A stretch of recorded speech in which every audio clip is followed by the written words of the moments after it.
It's time for another look at what's spooky and spectacular on the comic book shelves this week. Here's what to expect if you hit up your comic book shops this week of November 9th, 2022.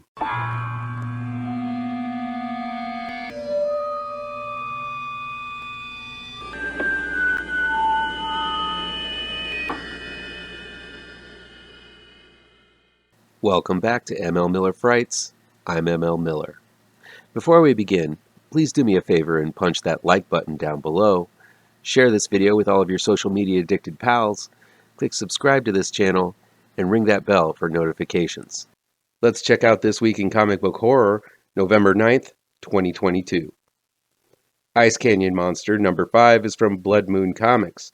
The story is by Keith Rommel, with art by Wolfgang Schwandt. When a mythical monster begins terrorizing the coast of Greenland, it signals the coming of an apocalypse of the Lovecraftian kind.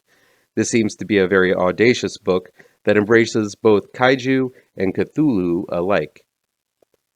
Mega, Rise of the Black Swan, number 2, is from Red 5. The story and art are by Salvador Sanz. At the whim of a young boy, scores of kaiju, in this story known as jackals, emerge from the Earth's core and wreak havoc on the world. Can someone please slap some sense into this kid before the entire Earth is destroyed? Garbage Pail Kids, Origins, number 2, is from IDW Publishing. The story is by Hans Rodionoff, Adam F. Goldberg, and Jeff Zapata, with art by Chris Meeks. Bet you didn't know that the Garbage Pail Kids played a crucial part in winning the Second World War. Doesn't sound offensive to our troops at all. But I would expect nothing less from a comic book based on a trading card series that offended the masses in the 80s. Find out all the info about Atom Bomb and his pals that was left out of the history books in this twisted, nostalgic series. Lady Hell, number 3, is from Dynamite Entertainment. The story is by Erik Burnham, with art by Zhengis Tasbolatov. Lady Hell continues to blaze a trail of vengeance on her way back to stealing the throne of Hell from the she-demon Purgatory. It seems Dynamite might be dialing back on their covers that feature loads and loads of boobs! But fear not, you can always count on at least one of the covers featuring the goods. Godzilla, Monsters and Protectors, All Hail the King, number 2, is from IDW Publishing. The story is by Erik Burnham, with art by Dan Schoening. Last issue of Monsters and Protectors focused on Mothra, but I didn't cover it because I was busy with my Halloween countdown, so I couldn't use my How I Met Your Mothra joke. Unfortunately, I don't have a clever King Ghidorah joke to drop on you. Nevertheless, the three-headed dragon, King Ghidorah, gets the spotlight in this issue, so you better Ghidorah it while it's hot on the shelves. Nope, not as good. Not one bit. How about this one? I sure hope Godzilla shows up and kicks this three-headed monster in the Ghidorahs. Okay, let's just move on. KILLCHELLA, number 1, is from Scout Comics. The story is by Mario Candelaria, with art by Serg Acuña. See, it's like Coachella, but with killing. See what they did there? KILLCHELLA. This one is about a rock star with tons of ravenous fans who plans on leading them in a sacrificial ritual in the middle of the concert. Maybe Lizzo or The Weeknd can save us all. I'm just kidding. I wouldn't know a Lizzo or a Weeknd song if it led a sacrificial ritual in the middle of Coachella.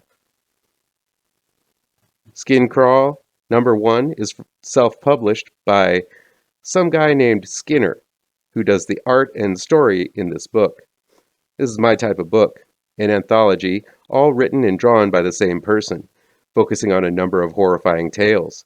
Just from the look of the cover, it reminds me of the creepy and eerie magazines I used to peek into at my local pharmacy back when I was about 9 years old. Bitchin' art, imaginative and different stories, and an indie flair that you just can't beat. I've got to track Skin Crawl down. Two Graves, number 1, is from Image Comics. The story is by Genevieve Valentine, with art by Annie Wu. This seems like an ominous story about two strangers going on a mysterious road trip together with ties that may seal the fate of one of them. I'm interested in seeing what this one is all about, as I'm intrigued by the premise. Year Zero, Volume 0, Number 2, is from AWA Upshot. The story is by Daniel Kraus, with art by Goran Sudzuka. Daniel Kraus was personally picked by George A. Romero to continue the story beginning with his zombie movies. Kraus tells an expansive tale split into the four corners of the globe about the first days of the zombie apocalypse. Kinda sounds a lot like World War Z to me, but if you're itching for zombie action, this one's worth a shot. After School Number 4 is from Image Comics. The story is by Leon Hendricks III with art by Erik Zawadzki. A history teacher decides to start a boys' club after school, but it soon devolves into something much more sinister in this fun anthology that takes the after-school special model and sends it straight to hell. I've dug some of the previous entries, but this one has had a hit-or-miss feel to me due to the lack of cohesion between issues.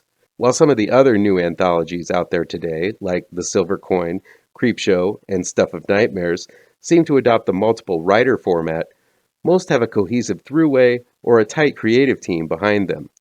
This one's seams are a little loosey-goosey to me, so there's less of a guarantee of the quality.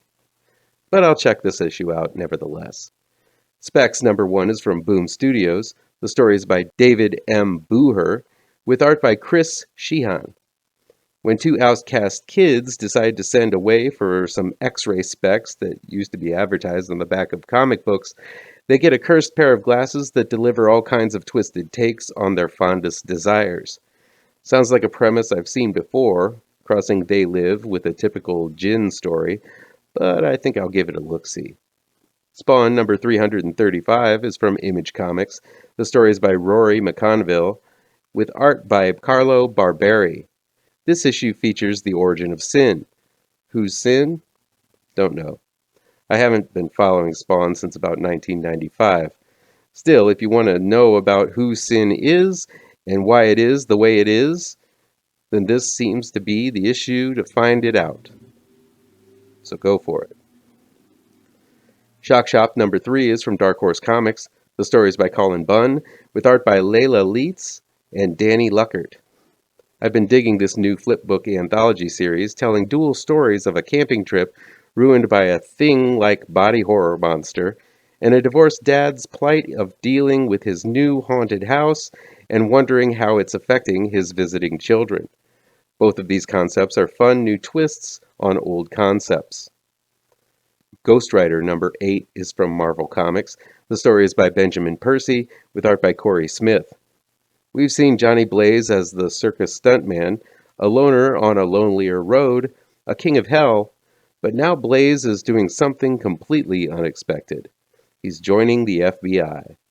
Benjamin Percy is doing some fun things with this Ghost Rider title. Not only does this new development with Blaze being a part of an X-Files-like organization take the writer in new and exciting directions, he also has introduced one of the cooler villains to take our flame-headed anti-hero on with Exhaust, a creature born of a tumor in Blaze's head and spouting smoke and ash all over the highway. Can't wait to see what's next in this suspenseful and strange series. Finally, we have Nice House on the Lake, number 11, from DC Comics. The story is by James Tynion IV, with art by Alvaro Martinez Bueno. I'm 2 issues behind on Nice House on the Lake, so I'm not really looking at the synopsis for this one so as not to spoil anything for me.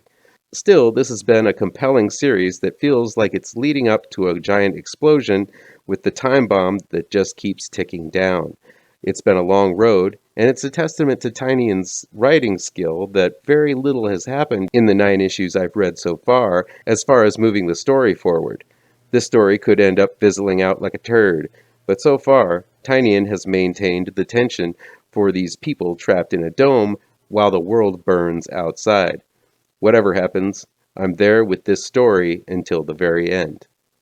Well, that's it for this week's haul. I'll be picking up a bunch of these titles, including Nice House on the Lake, Ghost Rider, Shock Shop, After School, And I'll probably take a chance on Specs and KILLCHELLA. How's about you? Let me know which ones look good to you down in the comments.